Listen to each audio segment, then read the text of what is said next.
Vice ganda, tutulungan ang personal assistant tapusin ang dream house nito. Sa recent episode ng Gandara The Beck Explorer ay binisita ni Vice ang kanyang assistant na si Jackie sa Sorsogon.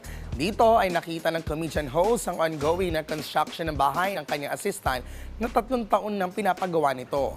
Naantig ang puso ni Vice sa effort ni Jackie na magpagawa ng bahay para sa kanyang pamilya sa kabila ng mga delay at pagsubok, kaya nag-offer si Vice na siya na ang magpapatuloy sa pagpapagawa ng bahay.